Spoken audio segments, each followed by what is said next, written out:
kwa jina la Yesu. 5 kwa jina la Yesu. 6, 7 kwa jina la Yesu. Amen. Mariamu, inuka.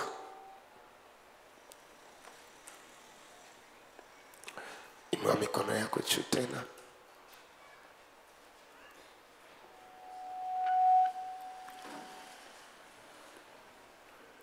Inua tu mikono. Nataka tuombe. Twende tukajifunze. Muda umeisha. Na naamini kuna kitu cha kupokea. Sema, Bwana Yesu, ninadai ufahamu wangu, ninadai akili zangu katika damu ya Yesu. Ninadai ufahamu wangu, ninadai ufahamu wangu katika damu ya Yesu. Ninadai akili zangu, ninadai uwezo wangu katika damu ya Yesu. Jioni ya leo, usika na maisha yangu, usika na maisha yangu, usika na maisha yangu katika damu ya Yesu.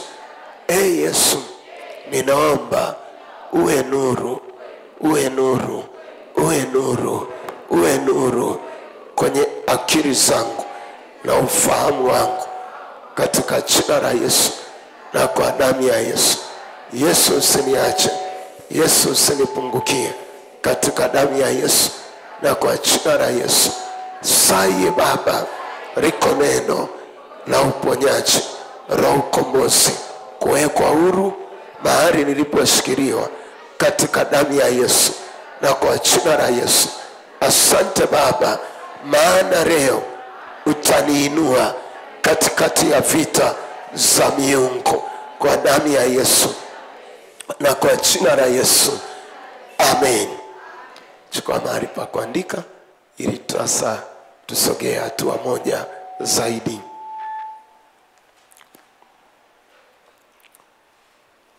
Asante Bwana Yesu. Tunaendelea na somo letu, jari muda wa funga yako. Jari muda wa funga yako. Nikasema ili uvuke katika vita yako, au ili ufunguliwe katika vita yako, nikasema Mungu anacholeta kwako ni muda wa funga. Muda wa funga. Nikasema ili uone matokeo na uone mabadiliko na uone uponyaji na uone kuwekwa huru mahali ambapo umekwama, mahali ambapo pana vita, mahali ambapo pana mateso, mahali ambapo pana uharibifu. Nikasema kwa kawaida Mungu huwa anakupa kitu cha kufanya ndani ya muda, au anakupa kitu cha kuomba ndani ya muda. Ndio maana ukiutumia vizuri muda ambao Mungu anakupa, uwe na uhakika yako matokeo, uko uponyaji, uko ukombozi ambao Mungu anauachilia ndani ya muda anaokupa. Sema amen. Kwenye kile kitabu cha Esther sura ile ya 4 na ule mstari wa 16. Esther sura ya 4 ule mstari wa 16. Esther sura ya 4 ule mstari wa 16. Neno la Mungu linazungumza kitu cha kiroho pale. Linasema hivi, Esther sura ya 4 ule mstari wa 16. Esther sura ya 4 ule mstari wa 16. Neno la Mungu linasema hivi, uende ukawakusanye Wayahudi wote waliopo hapa Shushani, mkafunge kwa ajili yangu, msile wala kunywa muda wa siku 3, usiku wala mchana. Nami na wajakazi wangu tutafunga vile vile, kisha nitaingia kwa mfalme kinyume cha sheria, nami nikiangamia na niangamie. Sema amen. Kwa nikasema hawa wenzetu kuvuka kwenye vita yao, kuvuka kwenye mapambano yao, walipewa muda wa kuomba, au walipewa muda wa kushughulikia ile vita iliyokuwa juu yao. Nikasema ukipoteza muda umepoteza lengo la Mungu. Nikasema siku zote Mungu anafanya kitu kwa wakati. Ndio maana kama ni msomaji wa Biblia inasema kila jambo lina wakati wake, si ndio? Kuna wakati wa kupanda, kuna wakati wa kuvuna. Pale ni muda unazungumzwa. Kwa ukiondoka kwenye muda, umeondoka kwenye baraka za Mungu, kwa sababu muda ndio umebeba.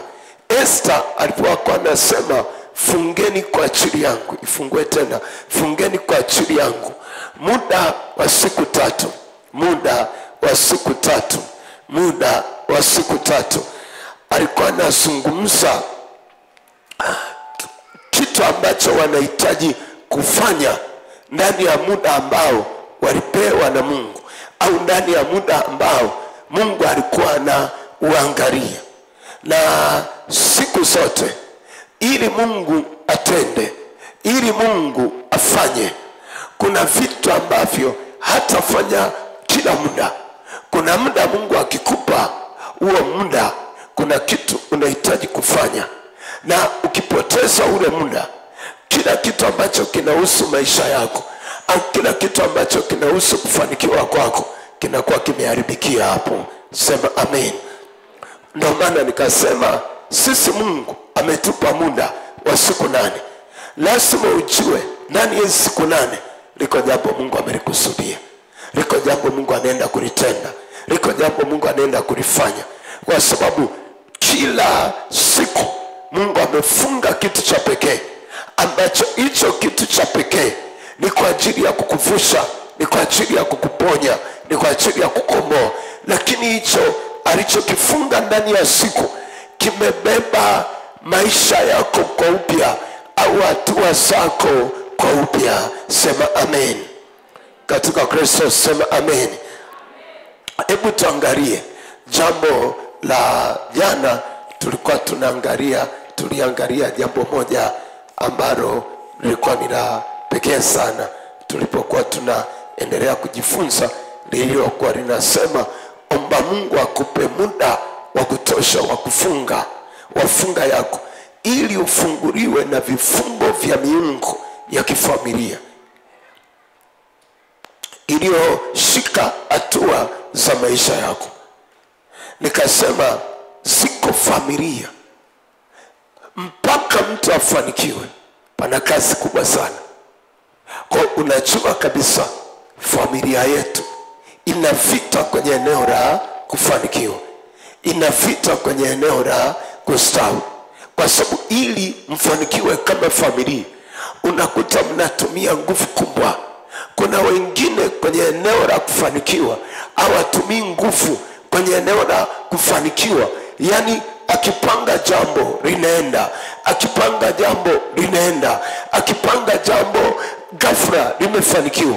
Lakini kuna mtu ambaye yani atapanga vitu na kupanga na havisogei na havifanikiwi, mpaka najiuliza kwa nini mimi sifanikiwi wakati wenzangu wakigusa tu kitu kimeenda, wakigusa tu kitu kimefanikiwa.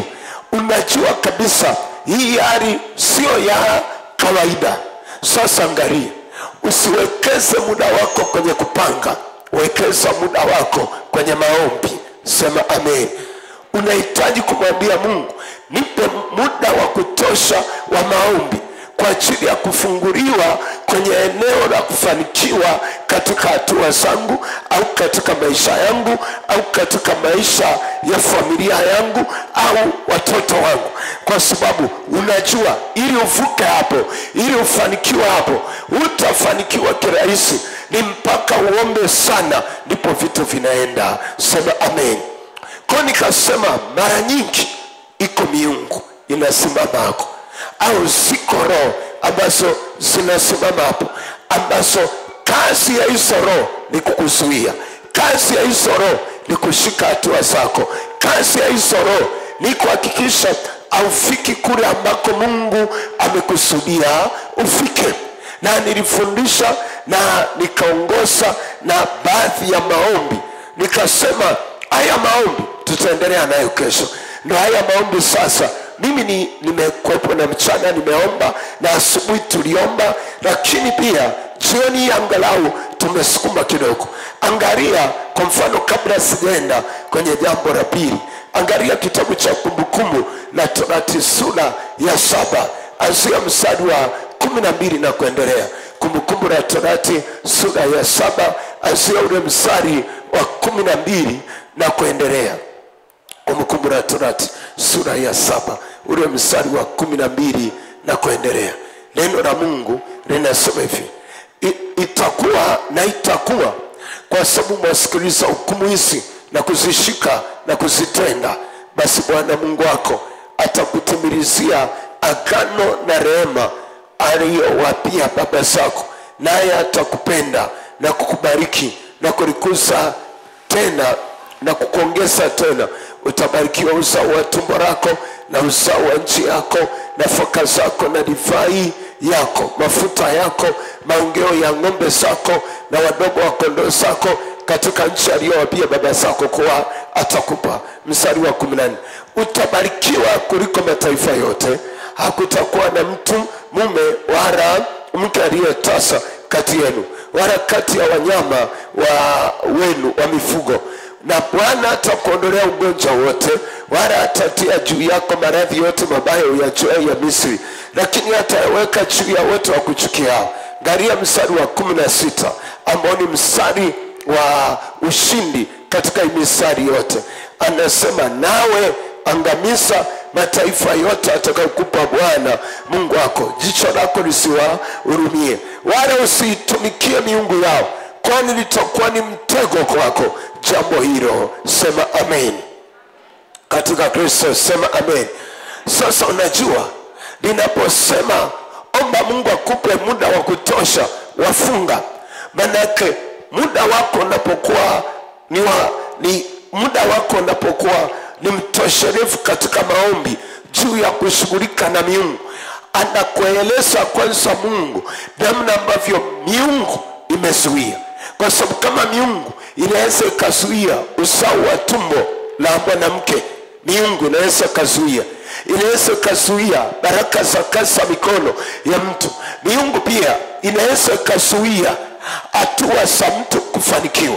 Ndio maana anasema angamiza, kwani hilo litakuwa ni mtego kwako. Manake anazungumza namna ambavyo usiposhughulika na hizi roho za miungu, zinaenda moja kwa moja zinatengeneza mitego juu ya maisha yako. Unaweza kuwa ni mtu wa uchungu, mtu wa maumivu, kwa sababu miungu ikishikilia hatua zako za maisha, kinachotokea chochote unachokifanya kinakukataa. Unajaribu fanye hiki kinakukataa, unajaribu fanye hiki kinakukataa, unajaribu fanye hili linakukataa, kwa sababu hujawahi kushughulika. Kwa ule muda wako wa maombi unapambana na zile vita ambazo zimesimama katika ulimwengu wa roho, kuzuia vitu vyako ambavyo Mungu alivikusudia. Kwa sababu kazi ya miungu ni kupambana na watoto wa Mungu au na watumishi wa Mungu wasiishi katika mpango wa Mungu ambao Mungu ameukusudia. Sema amen. Sasa kadiri unavyoomba, kadiri unavyofunga, kadiri unavyotoa ule muda kwa ajili ya maombi, zile roho zinaanza kuachia, zile roho zinaanza kukimbia, zile roho zinaanza kuondoka.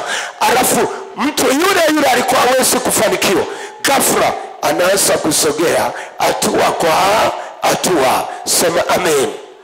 Katika Kristo sema amen. Ndipo nikatoa baadhi ya mifano kwa watu ambao Mungu alitupa nafasi ya kuwaombea, na tulipokuwa tunawaombea wote tulishuhudia hapa namna zile roho zilivyokuwa zinaondoka, namna zile roho zilivyokuwa zikiwaachia watu. Kwa sababu hizi roho tunapojifunza, sio kwamba zipo na lengo la kuwepo, kwa sababu ujui babu zako waliabudu nini. Unaweza kukuta babu zako hawakumwabudu Mungu huyu aliye hai. Unaweza kukuta ndugu zako hawakumwabudu Mungu huyu aliye hai. wako walitegemea nguvu nyingine, walitegemea roho zingine, walitegemea ibada zingine. Kwa unakuta wewe unakwama kwa sababu ya hizo roho ambazo wao walitegemea, alafu wewe unamtegemea Mungu aliye hai. Sema amen. Katika Kristo sema amen. Lakini niongezee Kumbukumbu la Torati sura ya 12. Niongezee hapo Kumbukumbu la Torati sura ya 12. Kumbukumbu la Torati sura ya 12. Neno la Mungu linasema hivi. Angalia, tunashughulika na hii miungu hapa. Anasema hizi ndizo amri na hukumu mtakazozitunza kuzifanya katika nchi aliyokupa Bwana Mungu wa baba zako uimiliki siku zote mtakazoishi juu ya nchi. Vunjeni kabisa mahali pote walipokuwa kitumikia miungu yao yote mataifa mtakayoyamiliki, juu ya milima mirefu na juu ya mti na juu ya vilima na chini ya kila mti wenye majani mabichi. Nanyi zivunjeni madhabahu zao, zibomoeni nguzo zao, na mashera yao yatekelezeni kwa moto, na sanamu za kuchonga za miungu yao zikateni, na jina lao lifutilieni mbali na mahali hapo. Angalia mstari wa 4. Wala msimfanyie hivyo Bwana Mungu wenu. Sema amen. Hii mistari inazungumza namna ya kujiondoa kwenye hiyo miungu, namna ya kujiondoa kwenye hizo vita, namna ya kujiondoa kwenye hizo roho. Kwa Mungu aliwafunulia, nikasema kuna wakati Mungu anakupa ndoto ngumu au ndoto za ajabu ambazo zinaashiria kwamba si kawaida kwenye familia, si kawaida ulikozaliwa, si kawaida ulikotoka. Kwa nikasema unaweza ukaota ndoto moja. Tulimwambia jana, ngoja tumuulize, alikuwepo hapa jana. Alisema yeye jana alisema alikuwa anafukuzwa na ng'ombe, si ndio? Si mnakumbuka pale jana jioni? Ni wewe. Leo umependeza sana. Umelalaje? Atoa sauti sasa. Umelalaje? Yale mandoto yamerudia tena. Umefunga leo? Unanyonyesha safi. Anasema amelala vizuri. Lakini huyu ndo alikuwa ametuambia jana, anafukuzwa na mang'ombe na nini, anakimbilia baharini na ajui. Ukiangalia sura yake na ilivyokuwa jana na leo ni vitu viwili tofauti. Manake ile miungu ilikuwa inamtesa, Mungu aliiondoa katika jina la Yesu. Sema amen.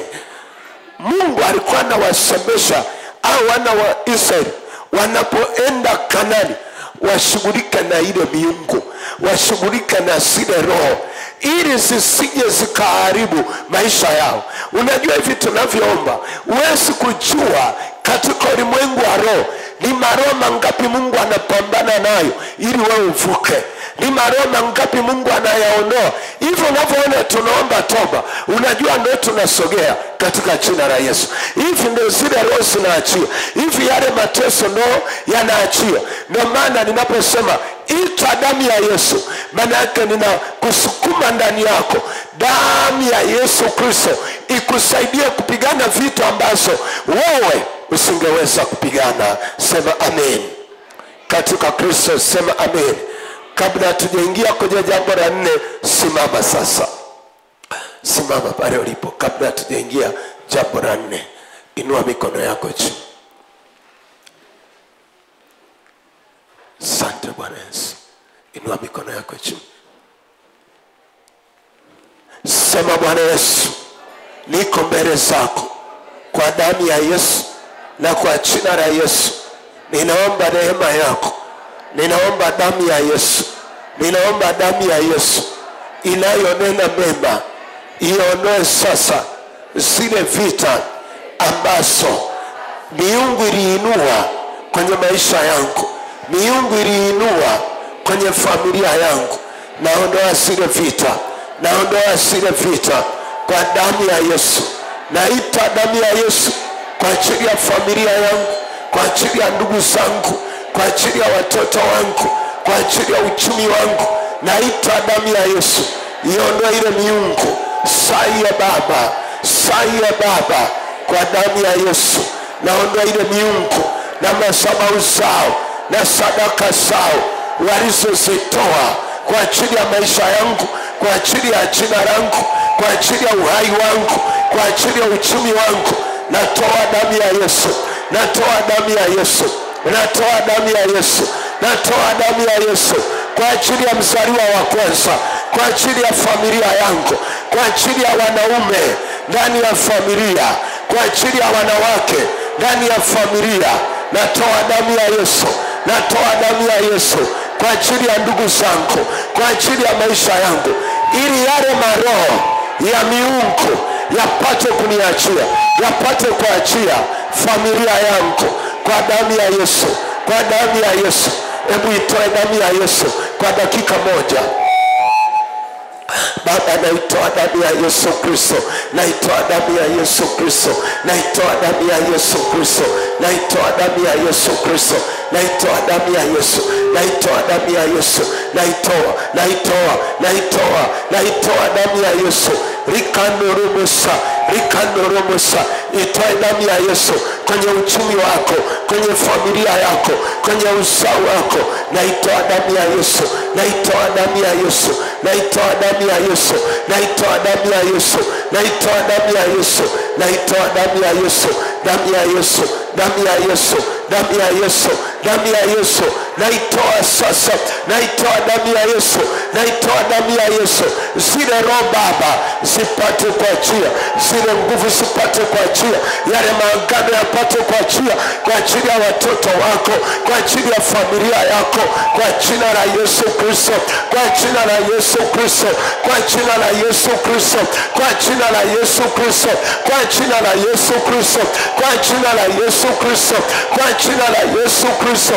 Likoromosa, rikanoremosa, rikoromosa kwa damu ya Yesu Kristo, kwa damu ya Yesu Kristo, kwa damu ya Yesu Kristo, kwa damu ya Yesu Kristo, kwa damu ya Yesu Kristo,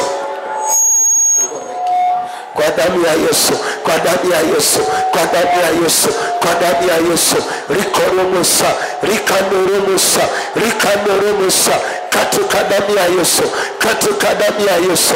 Rikoromosa, rikanoremosa katika jina la Yesu Kristo wa Nazareti. Inua tena mikono yako, sema Bwana Yesu, ninasimama mbele zako na iondoa ile miungu.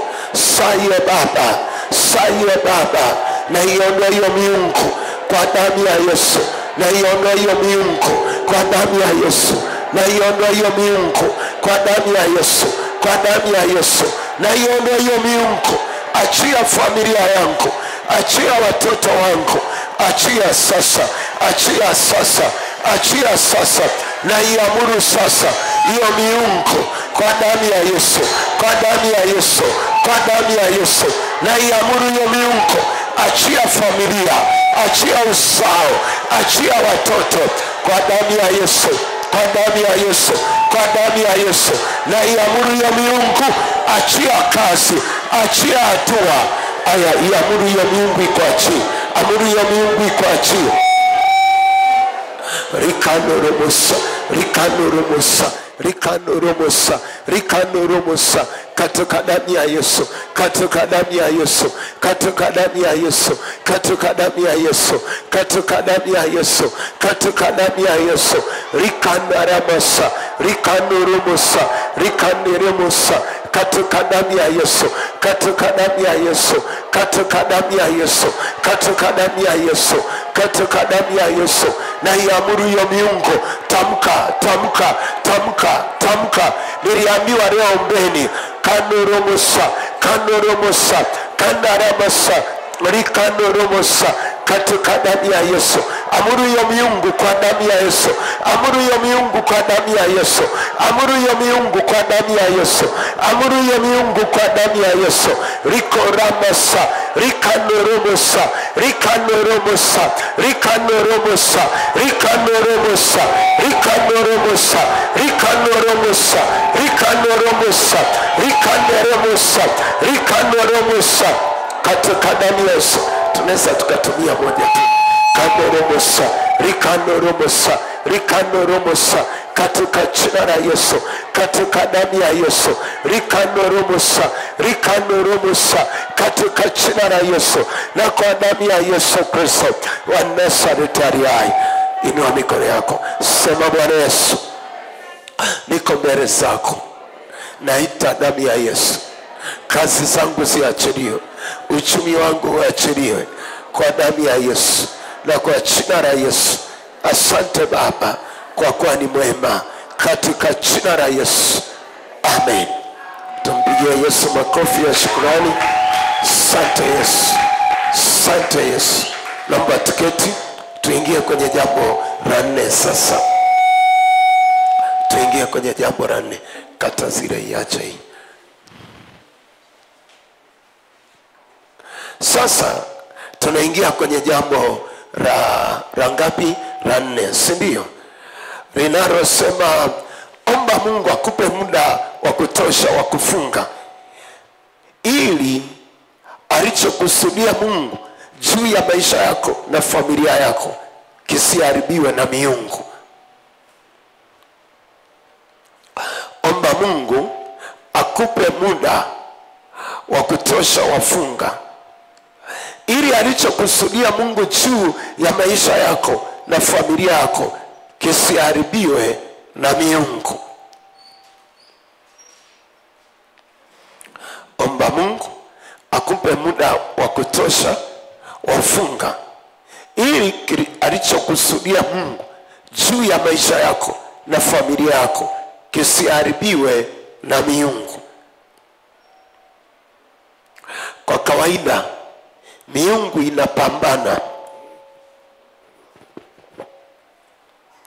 na kitu ambacho Mungu amekusudia juu ya maisha yako au juu ya familia yako.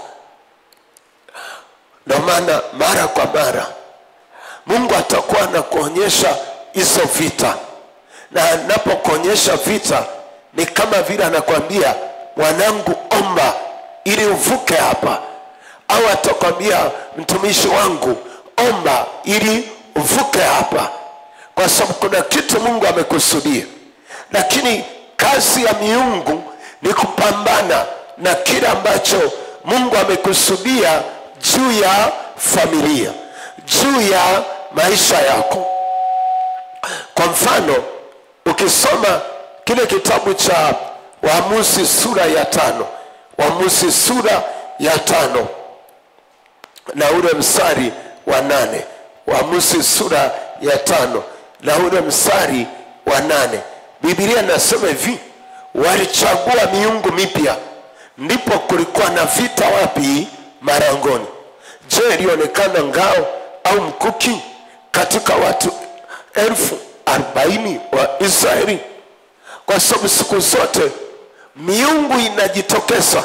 Na maana mara kwa mara katika familia yako au katika uzao wako, jitahidi mtoto akishafika sekondari anaanza kuona vita dhahiri zilizo wazi zinazoinuka.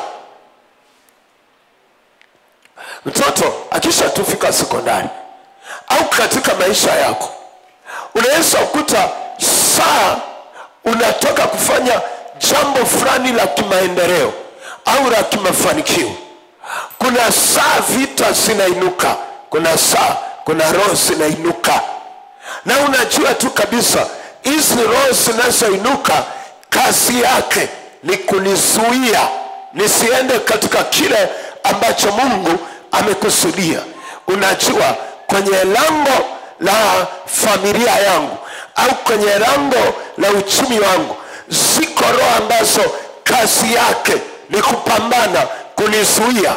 Manake angalia, unasikia kitu cha kufanya ndani, lakini kwenye utekelezaji unaanza kukutana na vita. Lakini kwenye kuwaza huko unasema tu, Mungu anisaidie, nitaanzisha kitu fulani, nitaanzisha kitu fulani, nitafanya kitu fulani. Vile unavyopanga ni unaenda vizuri, manake Mungu anakuambia liko jambo ambalo nimelikusudia kwa ajili yako.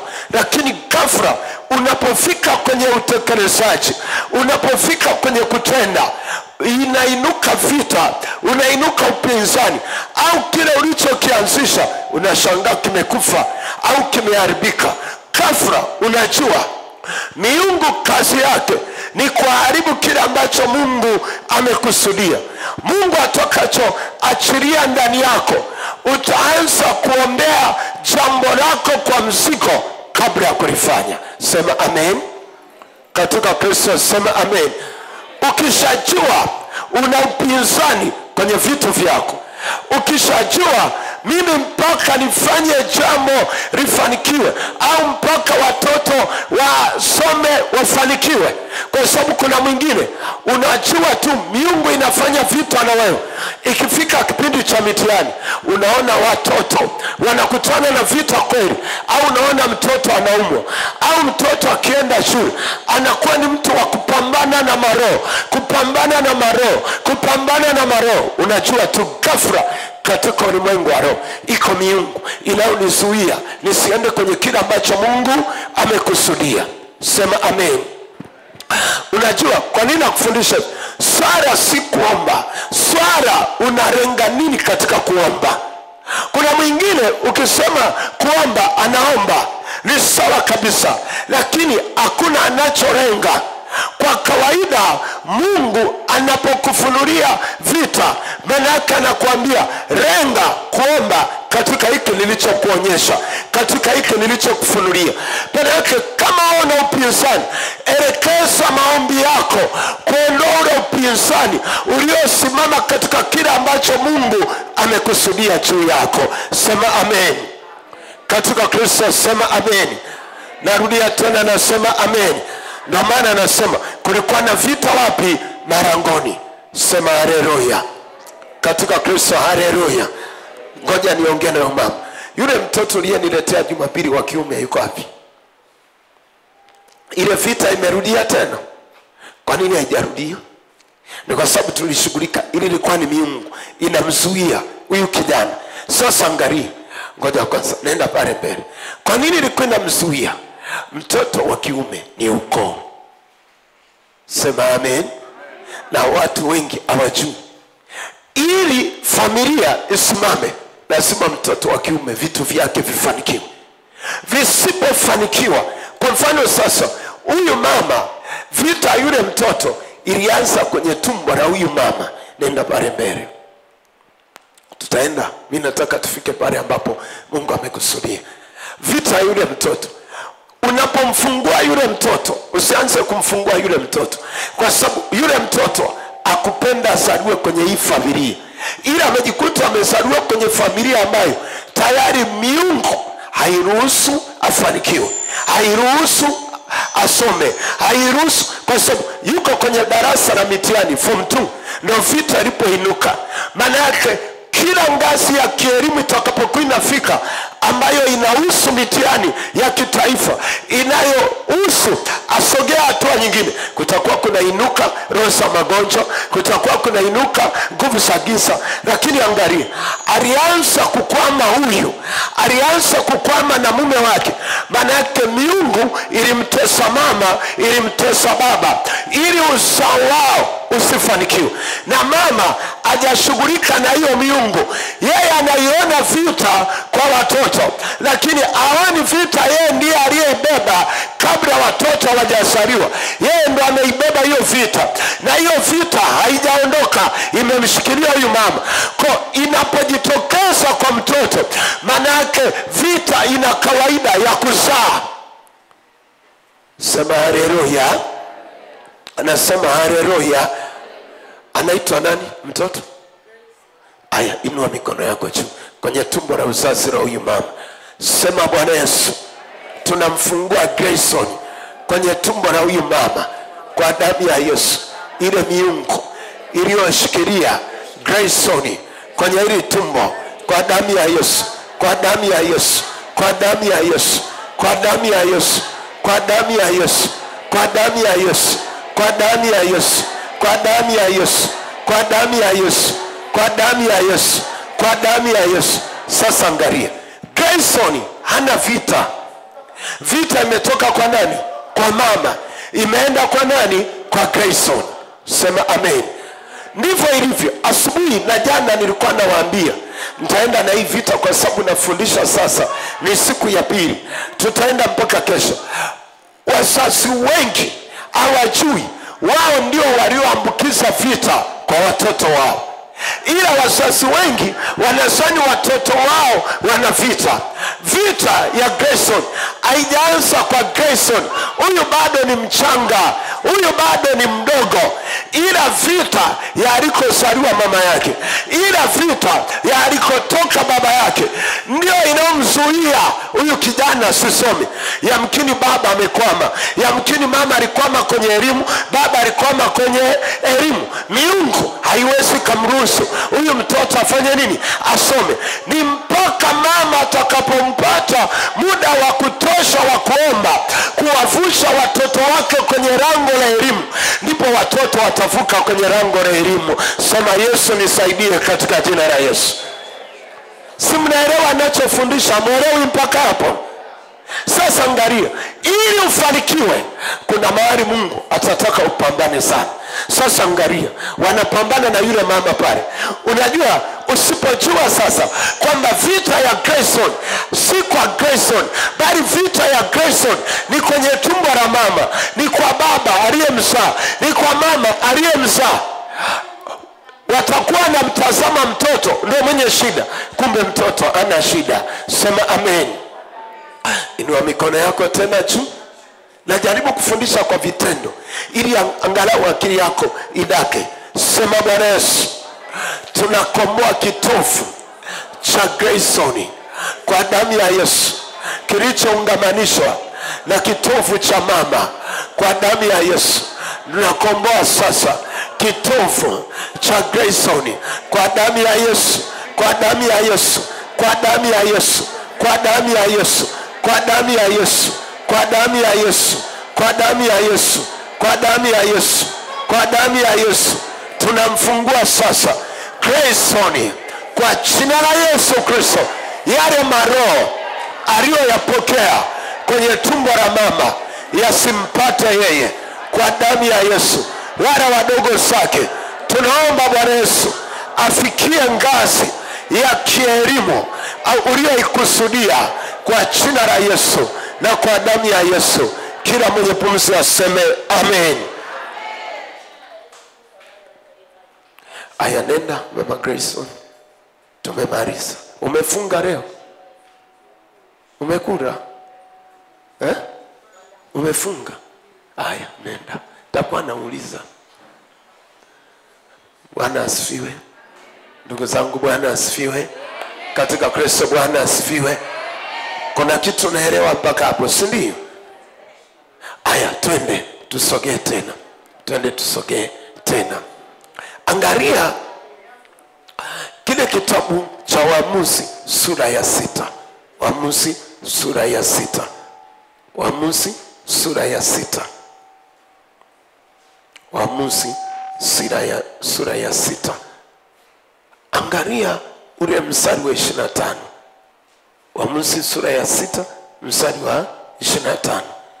Anasema hivi: ikawa usiku huo Bwana akamwambia, mtoe ng'ombe wa baba yako, yani ng'ombe wa pili wa miaka 7, ukaiangushe madhabahu ya bahari alionayo baba yako, ukaikate ile ashera iliyo karibu naye, ukamjengee Bwana Mungu wako madhabahu juu ya ngome hii kwa taratibu zake, ukamtoa yule ng'ombe wa pili na kumtoa awe sadaka ya kuteketezwa kwa kuni za ile ashera uliyoikata. Ndipo Gideoni akatoa watu 10 miongoni mwa watumishi wake, akafanya kama Bwana alivyomwambia. Lakini kwa sababu aliwaogopa watu wa nyumba ya baba yake na watu wa mji, hakuweza kuyatenda hayo wakati wa mchana, basi aliyatenda usiku. Hata watu wa mji walipoondoka asubuhi na mapema, tazama madhabahu ya bahari imebomolewa na ile ashera iliyo karibu nayo imekatwa, na yule ng'ombe wa pili ametolewa sadaka juu ya ile madhabahu iliyojengwa. Wakambiana, ni nani aliyetenda jambo hili? hata walipomtafuta habari na kuuliza wakasema, Gideoni mwana wa Yoashi ndiye aliyetenda jambo hili. Ndipo watu wa mji wakamwambia Yoashi, mlete mwanao afe, kwa sababu ameibomoa madhabahu ya Baali na kwa sababu ameikata ile Ashera iliyo karibu naye. Yoashi akawaambia watu wote waliokuwa wakishindana naye, je, mtamtetea Baali au mtamwokoa ninyi? Yeye atakayemtetea na uawe hivi asubuhi. Kama yeye ni Mungu, na ajitetee nafsi yake, kwa sababu mtu mmoja ameibomoa madhabahu yake. Sema amen. Kwa unaona, ndani ya Gideoni kulikuwa na kitu cha Mungu. Ndani ya Gideoni kulikuwa na baraka ya Mungu. Ndani ya Gideoni kulikuwa na kusudi la Mungu. Lakini baba alikuwa na miungu. Na kwa sababu baba alikuwa na miungu, kila ambacho Mungu alikusudia juu ya Gideoni kilikuwa kionekani kwa sababu ya miungu ya nani? Ya baba. Kwa kiribanwa. Kwa sababu ukisoma ule mstari wa 11, neno la Mungu linazungumza hivi. Mstari wa 11, hiyo Waamuzi sura ya 6 mstari wa 11. Anasema malaika wa Bwana akamwambia, akaenda akaketi chini ya mwaroni ulio katika Ofra uliokuwa mali yake Yoashi Mwabisaidi. Na mwanae Gideoni alikuwa akipepeta ngano ndani ya shinikizo ili kuificha machoni pa Wamidiani. Malaika wa Bwana akamtokea akamwambia, Bwana yu pamoja nawe, shujaa. Biblia inasema Gideoni akamwambia, Bwana wangu, ikiwa Bwana yu pamoja nasi, mbona mambo haya yote yametupata? Yako wapi matendo yake ya ajabu waliotuhadithia baba zetu wakisema, je, si Bwana aliyetuleta huku kutoka Misri? Ila sasa ametutupa na ametutia katika mikono ya Midiani. Bwana akamtazama akasema, enenda kwa uwezo wako huu ukawaokoe Israeli na mkono wa Midiani. Je, si mimi ninayekutuma? Sema amen. Sasa angalia, Mungu anamwambia Gideoni, una kitu changu ndani yako, umebeba kusudi langu ndani yako. Lakini Gideoni anasema, Mungu, mbona mimi ni maskini? Kama huyu Mungu yuko pamoja nasi, mbona mambo mabaya ndio yaliyosimama pamoja nasi? Mbona mambo ya kueleweka ndio yaliyosimama pamoja nasi? Jamaa ni kama anaumia kwamba yani Mungu anamwambia, una kusudi langu ndani yangu, una mapenzi yangu ndani yako, lakini mazingira ya nje yanakataa. Sema haleluya katika Kristo. Haleluya. Wako watu hata huko ndani, yani tumbo lako lina baraka kubwa sana, hata wewe mwenyewe una baraka kubwa sana, lakini aina ya familia uliotoka na aina ya familia ambacho walikuwa wanaabudu ndicho kimezuia uwezo wako usionekane, ndicho kilichozuia baraka zako zisionekane. Lakini hakuna mtu ambaye huku ndani anasema mimi sina baraka ya Mungu. Hakuna. Kila aliyoko huku ndani amebeba baraka ya Mungu ndani yake. Sema haleluya katika Kristo. Haleluya. Kwa nini nakufundisha? Angalia uwezo wako binafsi, angalia uwezo wako wa kufikiri. Yani ule uwezo wako wa kufikiri unakuta ni mkubwa sana, lakini unaweza kukuta kila unachofikiri kukifanya kinakwama, kila unachofikiri kutenda kinakwama. Uwe na uhakika iko miungu, na kwa sababu iko miungu, ili uvuke kwenye hiyo hali, ili uvuke kwenye hiyo vita, unahitaji kumwambia Mungu, nionyeshe vita iliyojificha inayonizuia. Kwa sababu Gideoni alikwama, lakini hakujua miungu ndio iliyomkwamisha. Ni mpaka malaika alipotokea au Mungu alipotokea kumuonyesha kilichomkwamisha. Sema amen katika Kristo. Sema amen. Hata wewe umekwama, ila hujui kilichokukwamisha. Una vita, lakini hujui kinachozaa vita. Kuna wakati unaweza ukawachukia watu, unaona ndio wanaofanya vita na wewe, lakini unaweza kukuta miungu ndio inayoinua vita watu wafanye vita na wewe, lakini wewe hujui. Sema haleluya katika Kristo. Nasema haleluya. Yani ninatamani tunaposukuma haya maombi, kesho nitasukuma maombi kwa muda mrefu, na ninaomba nipatane na nyinyi siku ya kesho, nisimame saa 10 kamili, saa 10:30. Amen. Naomba nisimame saa 10:30, kwa sababu najua leo hiki ninachosema angalau akili zako zitakuwa zimeanza kufahamu kwa upana. Mimi ninajua kabisa hakuna ambaye anapenda kukwama, ila tunakwamishwa na miungu. Ili kuvuka kwenye hii hali, hatuhitaji maombi ya dakika 2, hatuhitaji maombi ya dakika 3, hatuhitaji maombi ya dakika 10, hatuhitaji maombi ya dakika 20. Angalau risali moja tunasukuma tu, tunamwambia Yesu, tunaachilia damu yako. Ikiwezekana kabisa tushiriki na meza ya Bwana ya ukombozi. Sema amen. Katika Kristo sema amen. Si utanikubalia mama yangu?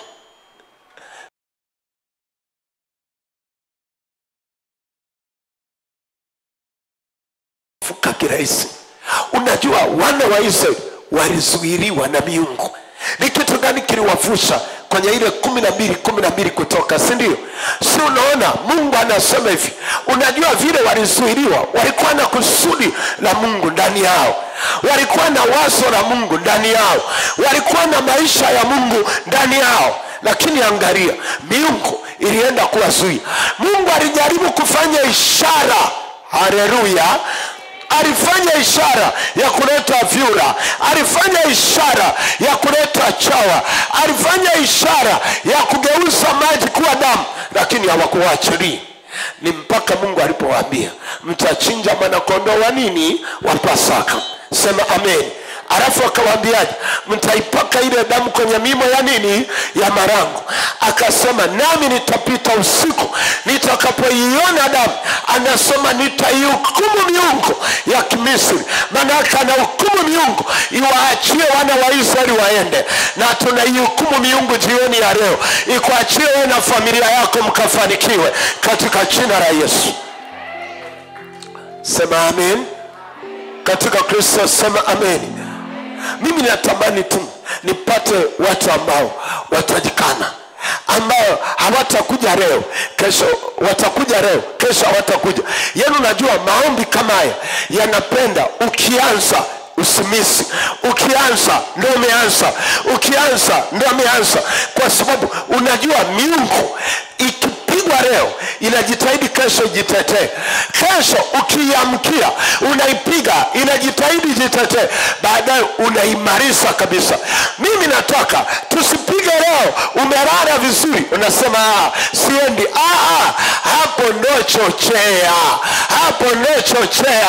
Unamwambia Yesu, kama leo nimepata ujasiri wa kupigana na hii miungu ambayo inazuia kusudi lako, Yesu nitie nguvu tena kesho. Ukifika kesho unamwambia Yesu nitie nguvu kesho kuta. Unajua mpaka tunafika Jumapili tutakuwa tunashangilia ushindi, kwa sababu miungu imeanguka katika damu ya Yesu.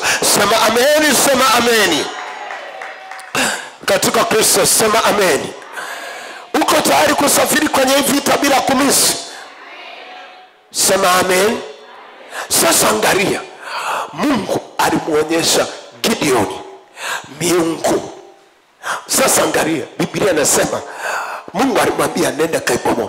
Usisani Gideoni alienda kubomoa saa ile ile aliambiwa na Mungu. Hapana, alichukua muda wa kutosha wa kuomba, alichukua muda wa kutosha kufunga, alichukua muda wa kutosha wa kuomba na wale wenzake.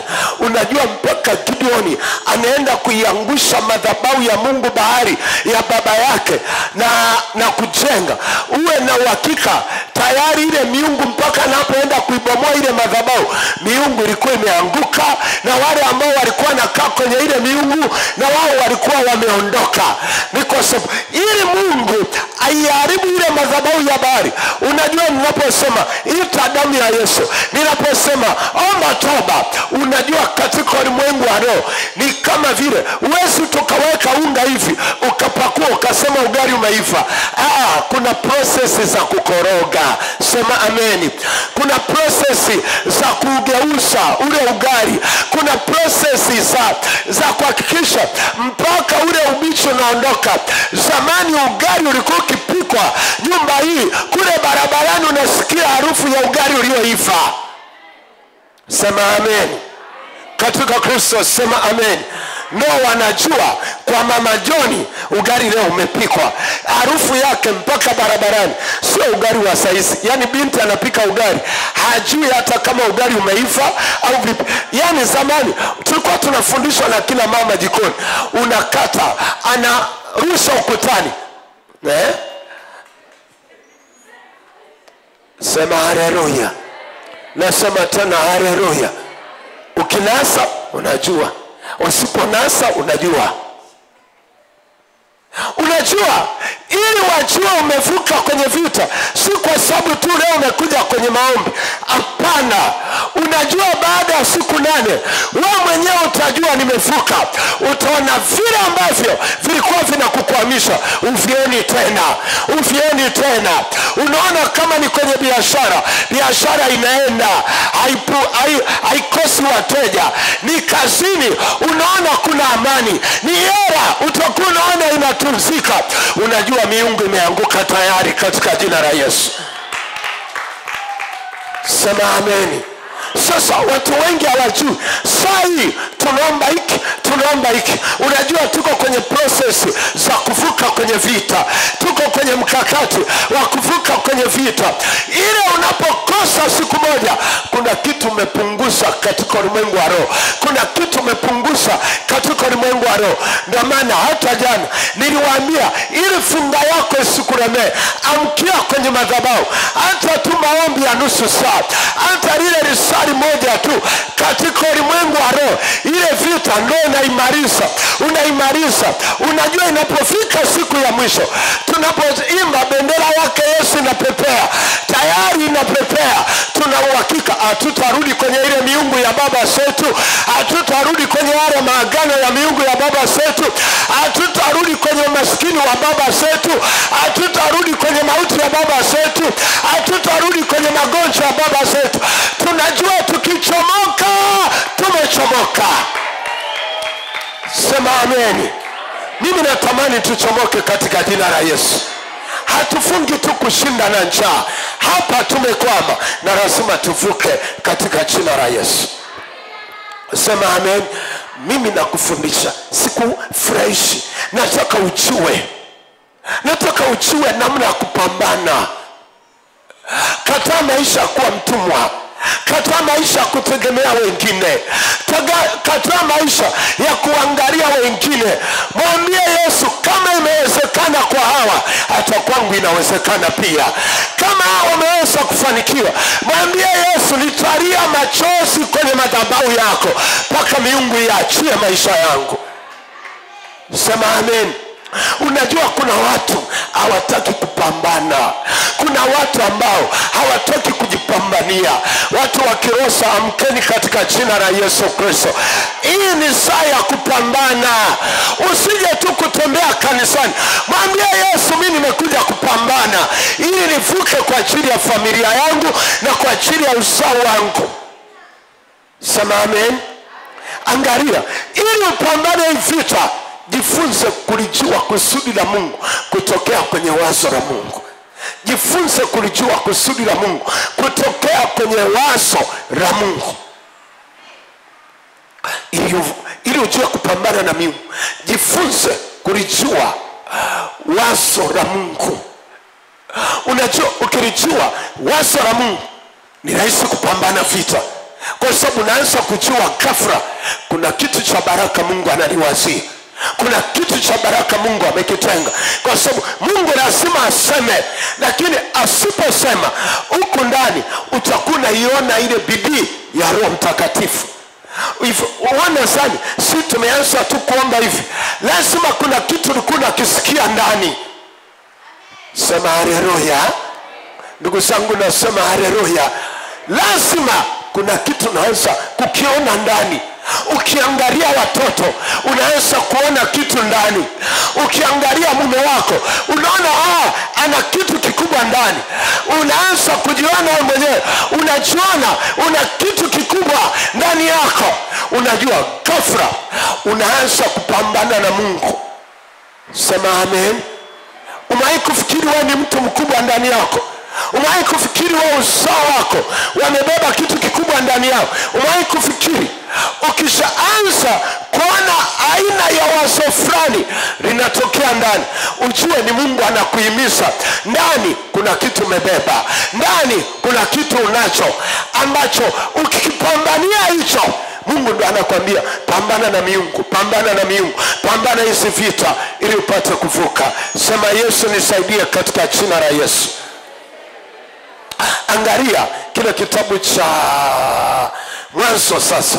Angalia Mwanzo. Tulieni kwanza mama. Rudisha huyo. Kaa hapo. Beba hivi vitu vya kukusaidia kesho. Mvua si ni baraka. Na Mungu anajua tuko hapa. Daka vitu vichache hivi ninavyokuandikia. Andika Mwanzo 17. Mwanzo 17. Andika Mwanzo 17.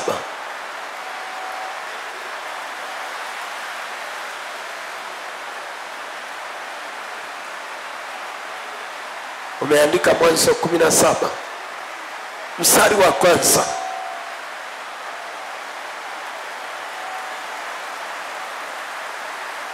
Mwanzo 17 mstari wa kwanza. Angalia Mungu anachomwambia Ibrahim. Bwana Abraham alipokuwa mtu wa miaka 99, Bwana akamtokea Abraham akamwambia, unaona, mimi ni Mungu Mwenyezi, uende mbele yangu ukawe mkamilifu, nami nitafanya agano langu kati ya mimi na wewe, nami nitakuzidisha sana sana. Abraham akaanguka kifudifudi. Mungu akamwambia akasema, mimi agano langu nimefanya nao, na utakuwa baba wa mataifa mengi, wala jina lako utaitwa tena Abraham, lakini jina lako litakuwa Ibrahim, kwani nimekuweka uwe baba wa mataifa. Nitakufanya uwe na uzao mwingi sana, nami nitakufanya kuwa mataifa, na wafalme watatoka kwako. Sema amen. Hilo ni wazo la Mungu. Sema hilo ni wazo la Mungu. Sema tena hilo ni wazo la Mungu. Sasa ukishajua liko wazo linakuhimiza, kuna wakati hata tu unaweza ukaota Mungu analetanga wazo gani kwako, kwa sababu vita zinapoinuka zinapambana na kile ambacho Mungu amekifungulia ndani yako, au amekileta ndani yako, au amekikusudia ndani yako. Sema amen katika Kristo. Sema amen. Kwa lile wazo la Mungu ndilo linaloleta upako wa kupambana vita, kwa sababu wazo la Mungu lisipokuja ndani yako una upako wa kupambana vita. Kwa ukiona kwa mfano Ibrahim alikuwa anapambana na vita za miungu, alijua wazo la Mungu kwake. Wazo la Mungu lilionyesha kwamba yeye Mungu ameachilia kitu cha baraka, au ameachilia kusudi lake kwake na kwa kizazi chake. Kwa vita inapoinuka, Abraham ni rahisi kupambana vita, kwa sababu amelijua wazo la Mungu, amejua kusudi la Mungu, amejua mapenzi ya Mungu kwake. Anapoomba ni kwa sababu kuna kitu ameona ambacho kinazuia Mungu cha kwake kistimie. Sema haleluya katika Kristo. Haleluya. Sasa unapoomba toba ili miungu iondoke, ili miungu isiharibu ambacho Mungu amekusudia, anza kutazama wazo la Mungu ndani yako. Anza kutazama vile ambavyo Mungu anakufunulia. Kuna wakati unaona kabisa kwenye ndoto, unayaona maisha yako. Mtu mmoja alikuwa anapita kwenye vita za nguvu za giza. Mnaomba leo anafunguka. Baada ya miezi mitatu nguvu za giza zinarudi tena. Anaona mashambulizi makubwa. Siku moja aliacha kuombea zile vita ambazo alikuwa anapambana nazo. Alimuuliza Mungu, mimi uliniumba ili niwe nani? Nicho alimuuliza Mungu. Mungu, naomba niambie, mimi uliniumba niwe nani? Au uliniweka ili niwe nani? Unajua kitu kilichotokea kilikuwa ni kitu cha ajabu sana. Usiku akiwa amelala, Mungu alimuonyesha ngazi za maisha yake tangu akiwa mtoto, alichokikusudia mpaka mahali alipo. Alafu akaambia, haya ndio yalitakiwa yawe maisha yako. Sasa angalia ulipo, angalia na haya maisha ulionayo. Unajua yule mtu ni mwanamke amemaliza chuo kikuu, alianza kuomba maombi ya kufunga mfululizo ili zile roho zipate kuachia. Unajua kadiri alivyokuwa naomba, zile vita za miungu zilianza kuachia moja baada ya nyingine. Ni kwa sababu alijua kwanza wazo la Mungu, yeye ni nani. Kuna wakati lazima muulize Mungu, wewe ulikusudia mimi kuwa nani? Kwa nini kila ninachokifanya nakutana na mandeto mabaya? Kwa nini kila ambacho nakusudia kukifanya nakutana na vita mbaya? Rudi kwa Mungu kwanza. Sema haleluya katika Kristo, haleluya. Au mwambie Mungu, niambie mtoto wangu wa kwanza ulichokusudia juu yake. Mwambie Mungu ulichokusudia kwa ajili ya mtoto wa pili ni kitu gani?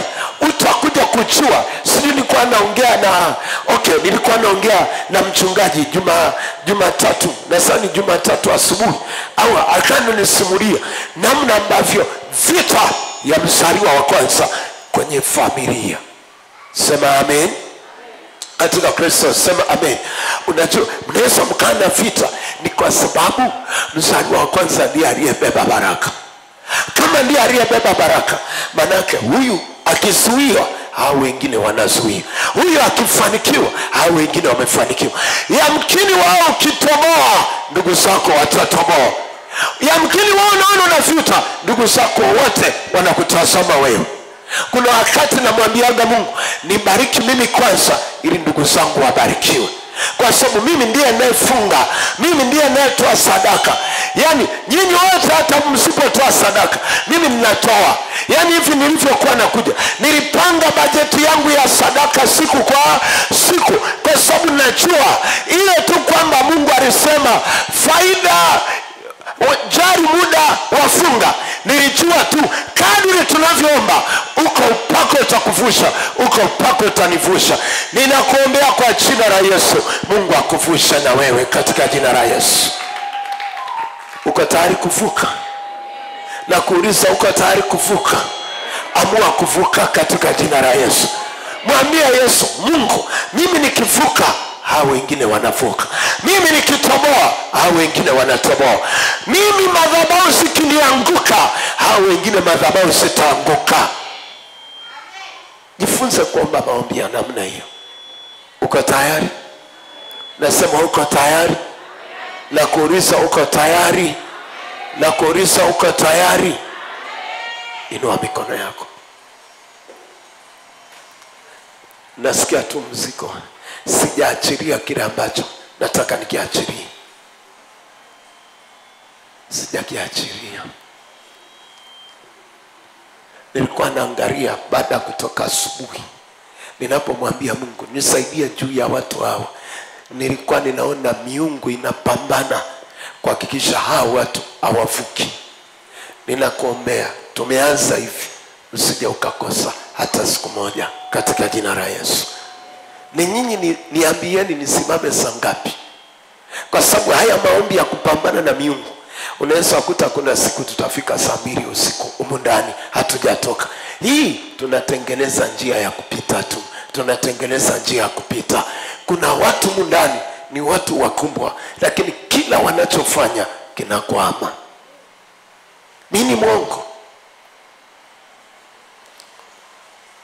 Wako watu ambao huko ndani wamemuuliza Mungu maswali magumu kwamba Mungu ninafukaje hapa. Wamemuuliza maswali mazito, Nilikuwa naona Mungu ananiambia nimedumbukiza wazo langu la kufanikiwa, lakini hajui kwa nini afanikiwe. Hii miungu iko chini.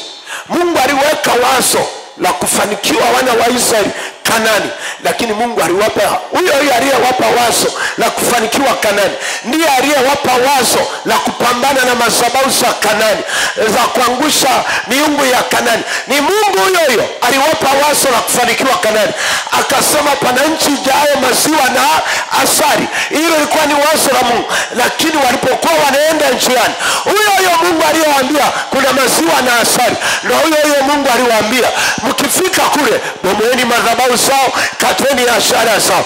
Kwa Mungu kukupa wazo ni jambo lingine, kupambana na lile wazo litimie ni jambo lingine. Mungu amekupa watoto wenye akili, kupambana na miungu ya ukoo ili watoto wafanikiwe ni vita nyingine. Yesu ainue nafsi yako. Sema amen. Usiseme tu nimezaa watoto wenye akili. Hilo ni wazo la Mungu, lakini kumbuka hapo hapo iko miungu inazuia kuhakikisha lile wazo la Mungu halitimii. Sema amen. Mungu akusaidie. Kesho naanza mapambano katika jina la Yesu. Tuweke agano na Mungu. Saa ngapi nisimame kesho? Niambieni. Tupige kura. Inua mikono. Wanaosema saa 10:30 mikono juu.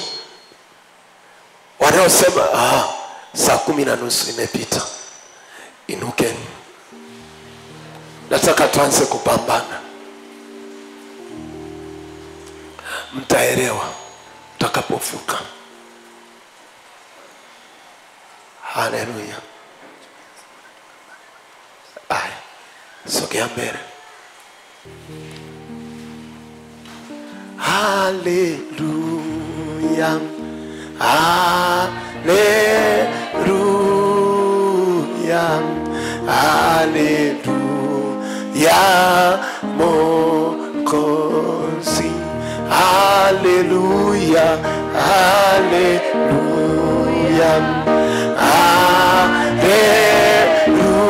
Haleluya. Haleluya. Mwokozi. Haleluya. Haleluya.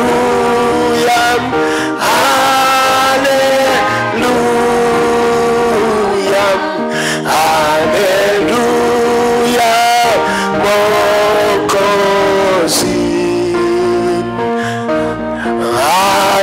Haleluya. Haleluya. Haleluya. Mwokozi. Takatifu, takatifu, takatifu,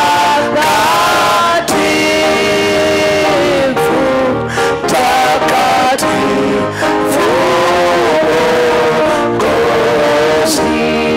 Takatifu, takatifu, takatifu, takatifu, Mwokozi. Takatifu, takatifu, takatifu,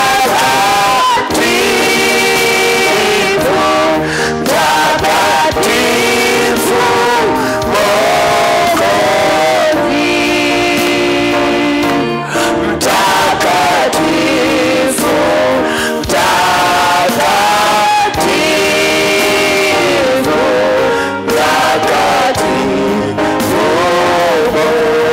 Mwokozi.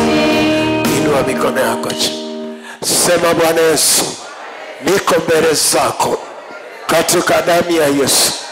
Ninasimama mbele zako jioni ya leo katika damu ya Yesu. Umeachilia neema, umeachilia neema kwa damu ya Yesu. Ninasimama mbele zako jioni ya leo